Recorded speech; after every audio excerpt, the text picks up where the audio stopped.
n'ebe anya nụ n'izu nio ọnụ anwa ka akọrọ sibapụ ha kono n'ebe anya medome ejimaka na anyị lere be anyị gbodome n'izu gara ka anyị si gwụ ọgwụgwụ mbọsị ka anyị si gwụ mbọsị si azụ days behind or days ago ka anyị si kwụrụ nkwa n'izu n'ijereni be anyị agwụ mbọsị si ihu days ahead ya ka olu na nke mbọsị nke taa mana ejimaka na anyị lere nke anyị gwụ na nke mbụ anyị si gwụ nyaa taba atọ taa dị ma izu taa n'ime oge atọ taa n'ime oge isii wee si azụ taa nụwa dị ọka si ka agwụzịkwa agwụrụ ihu ka ụnụ bụ amazịkwa bụ ndị mmadụ na ọ bụ na-asa azụ ka ha anyị agwụsịzikwa ihu ka anyị jezie na bọọdụ anyị ka anyị fụ ka o si dapụ ha na mbọsị nke taa bọọdụ anyị bụ nke anyị si kwu na ịgwụsị ihu ka anyị chọọ egwu na oge ya bụ counting days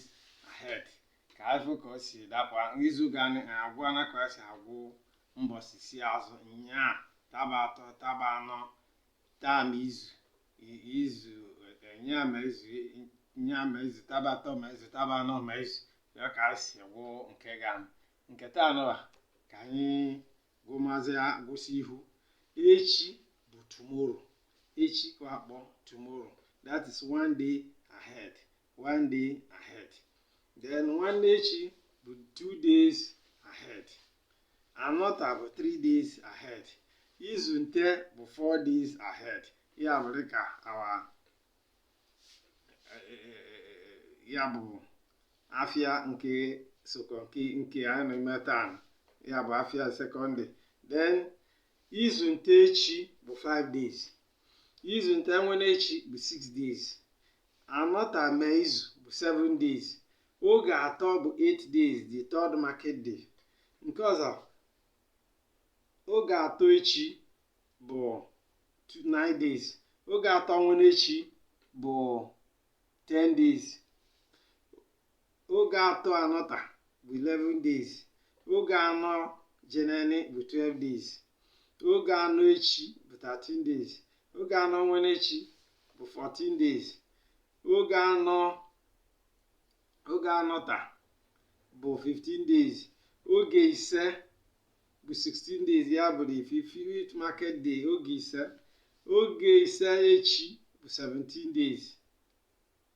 Oge ise nwere echi bụ 18 days. Oge ise anọta bụ 19 days. Oge isii jeneni bụ 20 days, ya bụ 6th market day. Oge isii echi bụ 21 days. Oge isii nwere echi bụ 22 days. Oge isii anọta bụ 23 days. Oge asaa jeneni ya bụ 24 days, the 7th market day. Nke ọzọ bụ oge asaa echi 25 days. Oge asaa nwere echi 26 days. Oge asaa anọta 27 days. Oge asatọ bụ 28 days, the 8th market day. Oge asatọ. Oge asatọ echi bụ 29 days. Oge asatọ nwere echi bụ 30 days. Oge asatọ anọta bụ 31 days. Oge iteneni jeneni bụ 32 days, the 9th market day. Oge iteneni echi bụ 33 days. Oge iteneni nwere echi 34 days. Oge iteneni anọta bụ 35 days. Oge iri jeneni bụ 36 days, ya bụ the 10th market day. Oge iri echi bụ 37 days. Oge iri nwere echi bụ 38 days. Oge iri na anọ bụ 39 days. Oge iri na ofu bụ 40th day, ya bụ the 11th market day. Ọzọ bụ oge iri na ofu echi 41 days. Oge iri na ofu nwere echi 42 days. Oge iri na ofu anọta 43 days. Oge iri na abụọ jeneni bụ 44 days, the 12th market day. Oge iri na abụọ echi bụ 45 days ahead. Oge iri na abụọ nwere echi 46 days. Oge iri na abụọ anọta 47 days. Oge iri na atọ bụ 48 days. Oge iri na atọ bụ the 13th market day. oge iri na atọ echi bụ 49th day. Oge iri na atọ nwere echi bụ 50th day. Oge iri na atọ nwere anọta bụ 51 days. Oge iri na anọ jenere bụ 52 days. Oge iri na anọ echi bụ 53 days. Oge iri na anọ nwere echi 54 days. Oge iri na anọ anọta 55 days. Oge iri na ise jenere bụ 56 days, the 15th market day. Oge iri na ise echi 57 days. Oge iri na ise nwere echi 58 days. Oge iri na ise anọta 59 days. Oge iri na isii jenere bụ 60th market, ya bụ the 6th day bụ 60th day. Nke ọzọ bụ oge iri na isii jenere bụ 61 days. Oge iri na isii nwere echi bụ 62 days. Oge iri na isii anọta bụ 63 days. Oge iri na asaa bụ 64 days, 17th market day. Oge iri na asaa echi bụ 65 days. Oge iri na asaa nwere echi bụ 66 days. Oge iri na asaa anọta bụ 67 days. Oge iri na asatọ bụ 68 days, ya bụ 18th market day. Oge iri na asatọ echi bụ 69 days. Oge iri na asatọ nwere echi bụ 70 days. Oge iri na asatọ na anọta bụ 71 days. Oge iri na iteghete bụ 72 days, ya bụ 19th market day. Oge iri na iteghete echi bụ 73 days. Oge iri na iteghete nwere echi bụ 74 days. Oge iri na iteghete na anọta bụ 75 days.